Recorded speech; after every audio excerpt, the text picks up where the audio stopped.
Hello, my name is Jonathan Beal, and I will be talking about the book that I read, Presenting to Win by Jerry Wiseman. So over the past several weeks, I've been reading this book, Presenting to Win by Jerry Wiseman, which has led me to talk about his book. Mr. Wiseman founded a company called Power Presentations, which has helped coach executives at the world's biggest companies for presenting more impactful. Jerry has helped leaders from companies such as Yahoo, Intel, Cisco Systems, Intuit, Dolby Laboratories, and Microsoft. His book is all about the strategies he teaches to these executives.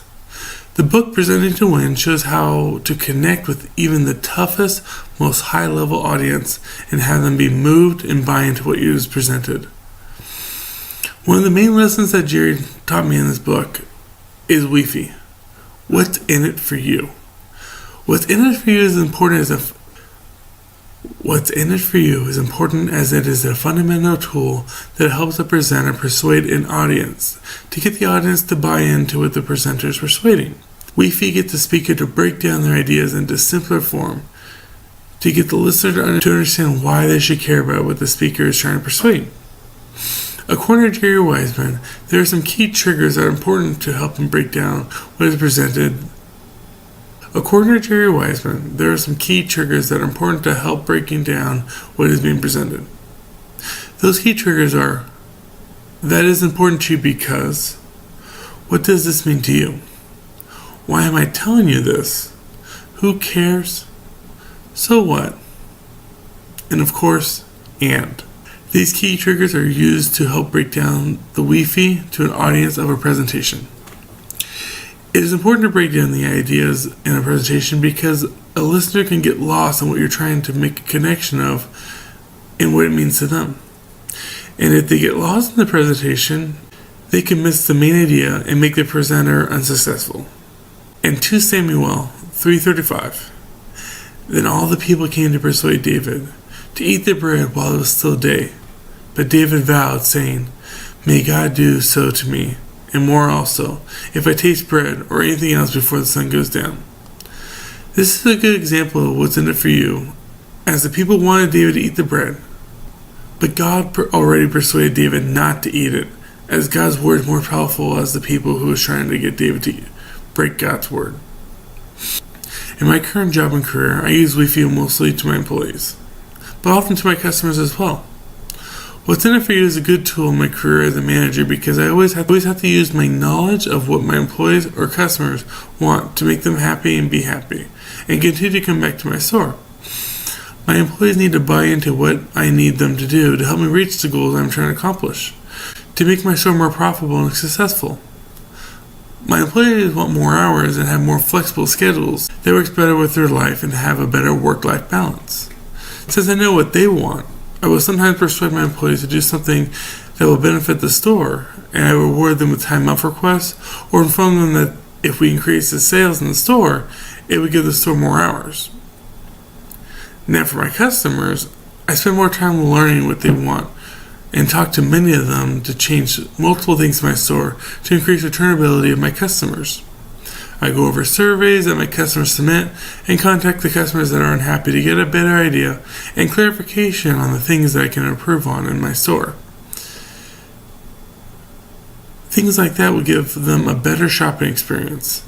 This concept also ties in the next topic that Wiseman writes about, and that topic is knowing your audience. The next important characteristic that I would like to talk about in Wiseman's book is a presenter's ability to know his audience. A presenter's key to giving a well-organized presentation is to know their audience. To create an effective presentation, a presenter should know what their audience is interested in, what they care about, the problems they face, the bias they hold, and the dreams they cherish. It is also very important to know what the audience wants and efforts to give a presentation that will give the audience a feeling that their wants are achievable and they can be achieved by buying into what the presenter is saying. If a presenter went into a presentation with the presentation only explained the benefits of the presenter instead of the audience, the presenter would be unsuccessful. The audience wouldn't want to buy into something that doesn't benefit them. When I prepare for a presentation or essay, I always think to my first English class, where I learn about rhetoric. Rhetoric is the art of persuasion and is broken down into 3 sections: pathos, logos, and ethos. Wiseman only talks about pathos, which refers to the audience's feelings, desires, wishes, fears, and passions. This aspect of knowing your audience leads to the next concept I want to talk about: capturing the audience. Capturing the audience is all about the opening of a presentation and catching the audience's attention right in the beginning. According to Wiseman, there are 7 great options for opening a presentation. There is an opening with a question, a factoid, a retrospective versus a perspective, an anecdote, a quotation, an aphorism, or an analogy. The concept of capturing the audience's attention can be seen in Hebrews 11:13. These all died in faith, not having received the things promised, but having seen them and greeted them from afar, and having acknowledged that they were strangers and exiles on earth. This verse is saying that they saw what was promised, but they couldn't be reached on earth. The verse can be viewed as a presenter can show the audience what they want, but they cannot achieve what they want without the presenter, or like in this verse, God. After seeing the main focus that Wiseman talks about in his book, I believe that knowing your audience is the strongest concept. Because without knowing your audience, a presenter cannot have a good rhetoric to persuade their audience. If a business doesn't know what their customers want, then they cannot create a product or offer something that will be in high demand. In my career, what the customer wants is constantly changing, either due to weather changes or different trends. But by learning the wants and needs of my customers, I can make my store more successful. For example, in the beginning of the year, a lot of customers create a New Year resolution to eat better and lose weight. During the first few months of the year, I changed merchandising in my store to have more displays of produce and healthier alternative meals, and reduce the displays I have for snacks and cookies. Also, when I think about my education, it is also very beneficial to know what my professor likes and the way they prefer an essay to be written. For example, when I attended a junior college, I wrote an essay about my personal experience with what I experienced working at a grocery store in a low-income area. A lot of the customers were on food stamps, and some of the customers needed the government-subsidized income to help pay for food. But there were also some customers who abused the system and bought high-end, expensive food that I couldn't even afford working.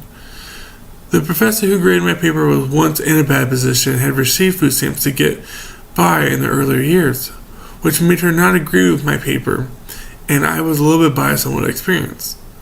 If I put the essay into a different perspective, I might have received a better grade instead of the low grade I received. There are so many different types of audience and presentations that the concepts described in this book can benefit just about anybody.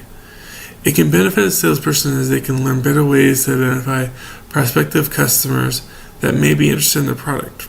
A salesperson can then create the connection needed to this type of audience by finding the connection to their product and the needs of the consumers that can become customers. Another type of audience is a prospective employee looking for a job. A candidate searching for a job will have to edit their resume to be more desirable to the company that they are applying for. By a candidate knowing what a company is looking for in a prospective employee, they can work on things to add to their resume that will make them more desirable. For instance, I've been working for a company for over 8 years, and one thing that my manager taught me is to never stop looking for ways to add things to my resume. This is the main thing that led me back to school. I saw so many coworkers getting promoted to higher positions in the company where they've been making a lot more money and have lots of power and be able to make change. And all these coworkers have one thing in common. They all held a bachelor's degree in business administration. By me learning what the company wants for senior executives, I can change things to add to my portfolio that will make me more desirable to the position I want. It is said in John 14:6, Jesus said to him, I am the way, and the truth, and the life. No one comes to the Father except through me. I put this verse into my education and career and see that my education is the way, the truth, and the life, and the Father is my career. If I want to be more successful in my career, I have to be more successful in my education. Jerry Wiseman's book, Presenting to Win, really helped me learn better ways to present a better presentation by learning my audience and doing my homework on learning what the audience wants. His book about delivering presentations that the audience will be more attracted to and want to buy into the presenter. I've learned many things on learning what the audience wants and why it is important and what areas I need to improve on to make my arguments be persuaded easier and be more impactful. It is imperative to learn on the wants and desires of an audience to help create a presentation on what the needs and wants of the audience. But as discussed earlier in this presentation, it is not just for presentations, but also for resumes if someone's searching for a job. It is all about showing a company or a group of people that they need the presenter, product, or person. The verse in Acts 17:25, "Nor is he served by human hands, as though he needed anything, since he himself gives to all mankind life and breath and everything." This is a good example of presentation. In a presentation, it is imperative to make the audience feel like they need you. Like the verse describes that he gives all mankind life and breath and everything. If a presenter makes the audience feel like there is no alternative to what the presenter is offering and life would be easier for the audience, then the presenter gave the best presentation possible. All this can be accomplished by working on ideas and tactics that are introduced by Jerry Wiseman. Many of these ideas, concepts, and tactics, if followed correctly, will help the presenter win over their audience by learning the audience and learning what the best way to persuade them, and then the presenter will be presenting to win. Thank you so much.